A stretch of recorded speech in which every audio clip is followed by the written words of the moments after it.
Once again, we're back with TEW Monday Night Raw, 3 hours. We've got the fallout, essentially. We've essentially established a lot of our championship matches for Night of Champions.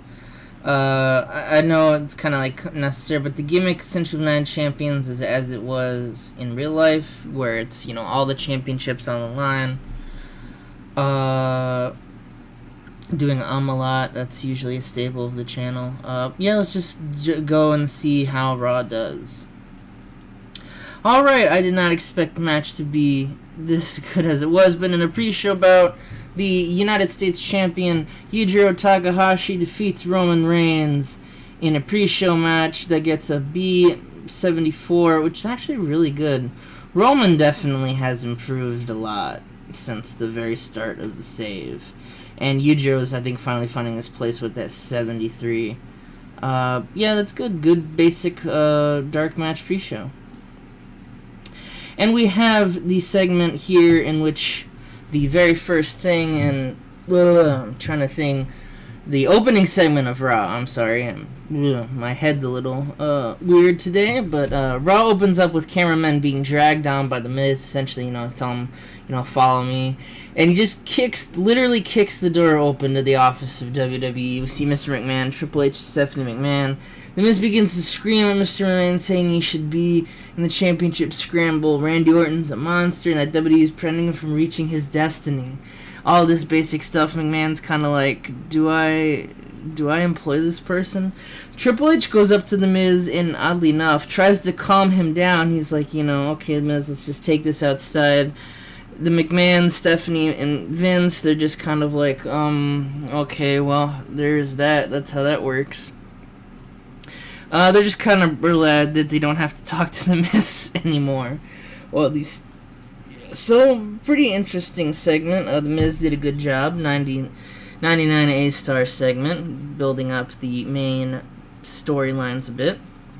And we have the segment in which we have a match between Wade Barrett and Kevin Steen, which Wade Barrett wins with the Wasteland. But during the match, we saw Dean Ambrose distract Wade Barrett from the Shield, and Doug Williams making the attack on Kevin Steen, who I assume after he does that also ends up brawling a little bit with Doug Williams and the rest of England's finest. And they actually do in the segment.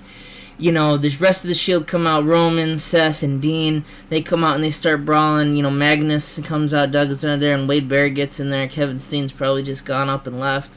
And they're fighting, they're brawling, tension's unglued, and then all of a sudden, Yujiro comes up, runs up, down to the ropes, and just does a suicide dive onto all of the fucking stable members. Just clearing house for no reason. He didn't have to, but I guess...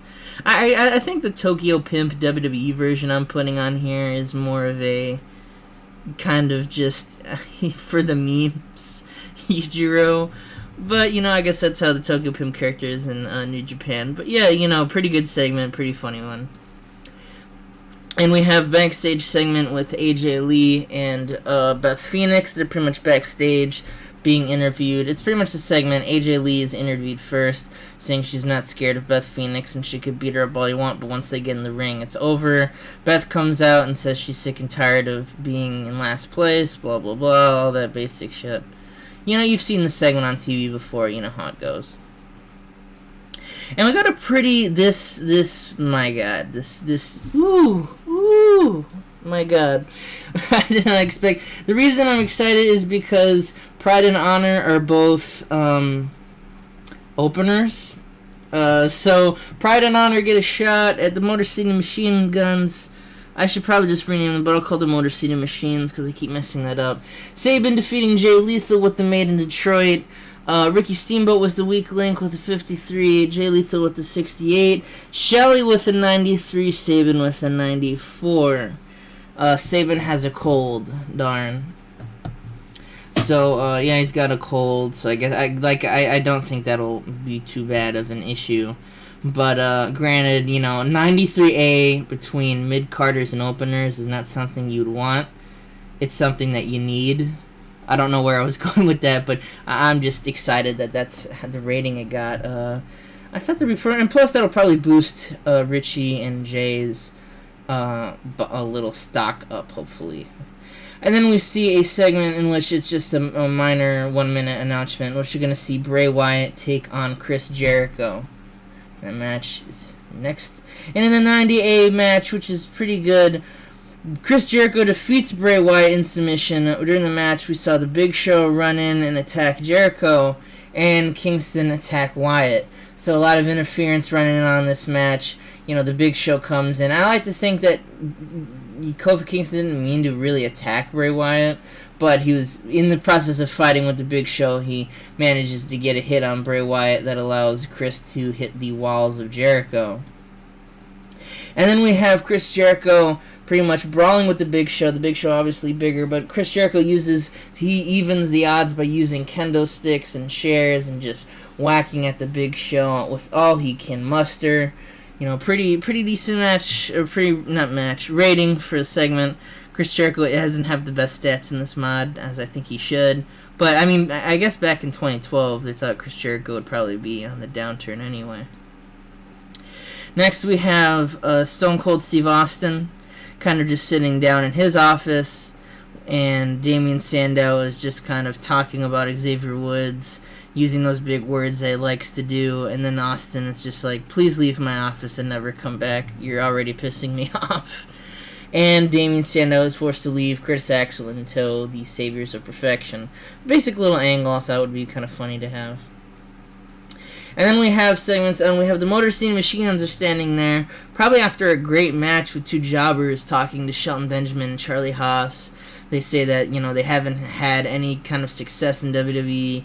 They haven't won the tag titles since then, you know. They don't deserve to be in that spot. And then Kofi Kingston comes up, and he says, you know, these guys, Shelton and Charlie, they're great wrestlers. Who are you to say?